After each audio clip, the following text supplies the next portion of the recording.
Hi, I'm Nick Jones. I'm a children's author from Cheshire, and today I'm going to read my book Sarah's Shadow, illustrated by Cy Clark.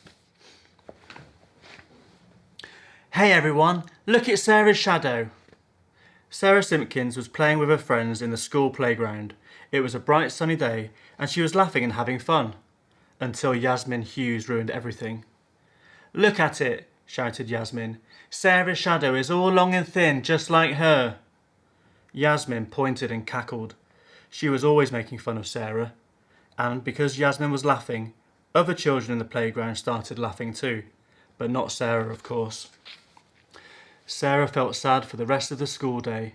A tight knot in her stomach wouldn't go away. All the way home, she had to fight back the tears. That evening, Sarah stared out of her bedroom window at the clear night sky. And suddenly, she had a terrible thought. What if it's another bright sunny day tomorrow, and the day after that? Will everyone laugh at my shadow again? Just as the thought was niggling and jiggling about in Sarah's head, she spotted something.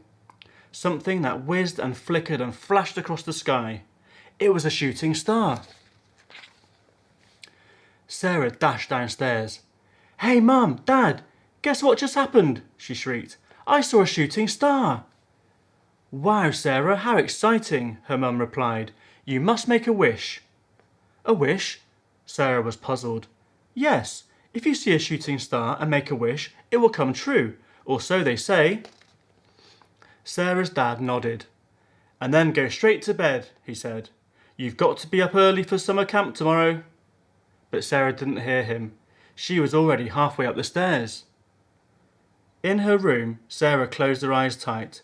She knew exactly what she was going to wish for.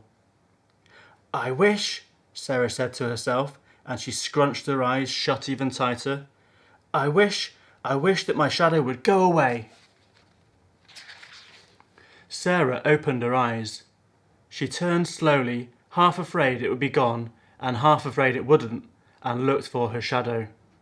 It was still there on the wall looking back at her. Oh, Sarah said, and she sighed with disappointment. But that's when it happened.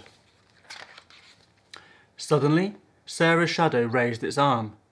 But Sarah's arm was still by her side. The shadow waved at Sarah, but Sarah wasn't waving. Sarah's shadow seemed to stare at her for one long moment. Then, slowly, sadly, it walked away. And it was gone. When Sarah woke up the next morning, she felt relieved. Her silly old shadow wasn't following her around anymore, which meant nobody could make fun of her. But on the way to school camp, Sarah's happiness turned to panic. She was about to spend 3 whole days in the summer sun with her friends. What if they spotted that she didn't have a shadow anymore? On the first day of camp, the children were taken on a long walk. Sarah stayed at the back so nobody would look at her. On the second day, the children were given a choice of sports to play. Sarah chose water sports and spent all day in a canoe. On the third day, everyone had to build a campfire. Sarah collected sticks on her own. Phew, she thought. Nobody has noticed yet. Maybe nobody ever will. But Sarah didn't realise that things were about to get tricky. In the tent that night, Yasmin pulled a torch out of her bag. Let's make shadow puppets, she said. Yes, everyone yelped with glee. Everyone except Sarah, of course. Sarah couldn't think of anything worse. The girls took it in turns making shapes on the side of the tent. As the torch was passed around, Sarah got more and more worried. What would her friends say when they found out she didn't have a shadow? After Ellie Thompson had made the shape of a bird, it was Sarah's turn. Sarah had to think fast. I need to get some fresh air, she mumbled, and she unzipped the tent and ran outside. Sarah sat on the moonlit grass and cried. What have I done? She sobbed. I should never have made that silly wish. She wiped her eyes and tried to pull herself together, but she just began to cry all over again, until she noticed something. Sitting on the ground just the way she was the silhouette of a girl. The silhouette looked as though it was crying too. Sarah blinked away her tears and peered through the moonlight to look more closely. The silhouette was grey and still, and it made the same shape as she did. It looked like her shadow. Hesitantly, Sarah lifted her hand. Very slowly, she waved at it. The silhouette waved back. Sarah moved her head up and down and side to side. The silhouette's head moved too. Could it be? Yes, it was her shadow. Sarah was so excited she scrambled to her feet and jumped up and down. I'm so sorry I wished you away, she said, and I'm so glad I found you again.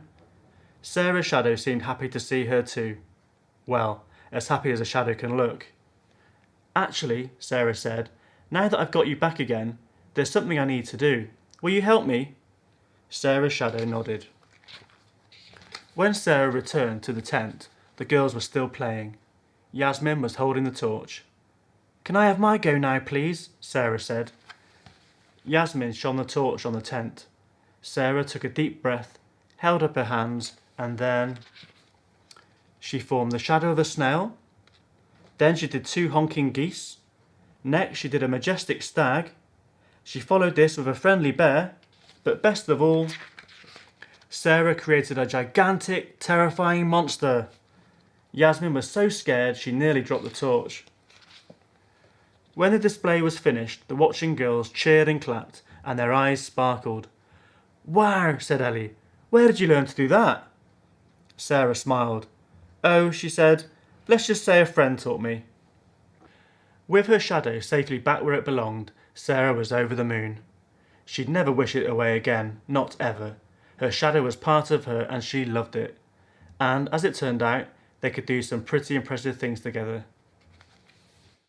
I hope you enjoyed my story. It's called Sarah's Shadow and it's by myself and illustrated by Cy Clark. And you can purchase it at nickjonesauthor.co.uk.